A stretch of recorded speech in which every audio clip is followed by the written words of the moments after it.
Hi, this is Cecilia from Tarot by Cecilia, and today is Friday, September 15th, 2023.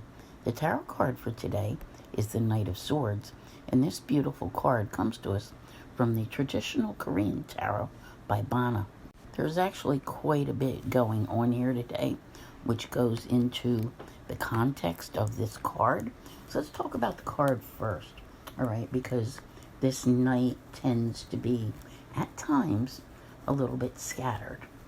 He's ready to tackle anything, any challenge that comes up, just plowing right through life's proverbial shitstorms.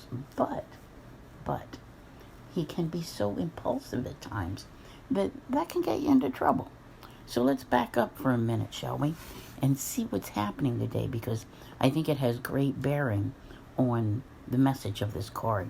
It is, in one sense, giving you that impetus to plow through, but on the other, it's telling you to curb those impulses. So it's quite the conundrum there. I try to talk about the moon every day, and we start the day, coming off of our Virgo new moon, which was at 21 degrees yesterday.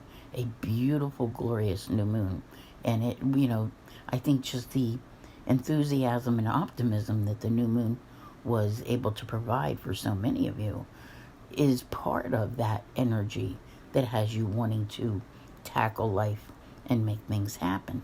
However, the moon will make two aspects, all right, in opposition to Neptune, which can be a little fuzzy around relationships, all right, and a trine with Pluto, which can perhaps reveal some truths.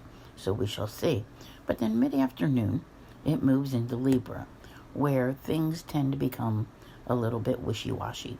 And this might be in your favor because of everything else which is going on. When the moon is in Libra, we tend to weigh things out, and we're not as impulsive because we're trying to decide which is the best course of action.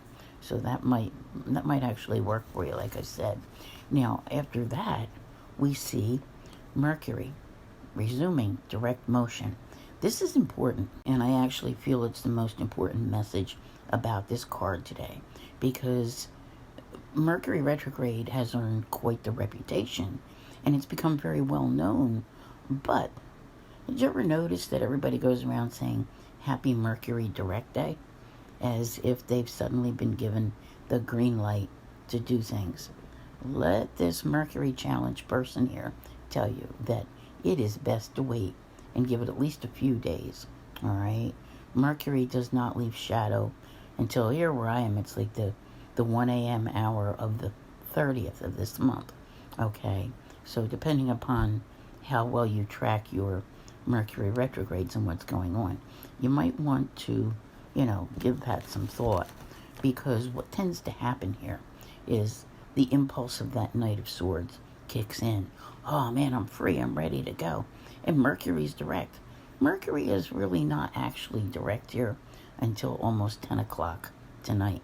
So in the hours leading up to that, and in some of the hours following it, maybe even give it another 24, if you will, at least until late in the day tomorrow. There's, the possibility for miscommunication, accidents, things of that nature. Now just imagine, people who are hasty and rush headlong into things. What happens? You run out, you buy something you think you need, then you got to go return it. There's a general lack of patience here. And I've seen a number of people who are this way, where they have no patience, so they just get the thought, got to go do it, right? But then, it's like, it's back and forth, and all it does is waste energy, truly. Now, we have one more, we have a major aspect coming up, which is important here. I do believe it can work to your benefit, because the energy itself is very grounded, even though the aspect tends to be more, breakout, if you will. The Virgo sun will be trine to Uranus in Taurus, which, of course, Uranus is currently retrograde. But, it's like all of a sudden that thing that just gets you up and going. However, when you get that urge, at a moment's notice. Try to apply it to things which are closer to home, which you've already had on the drawing board. It's not time for just venturing out and trying something new just yet. All right, although we have that new moon, there's a lot of layers in here, and I know this is a little longer than what I usually have to say.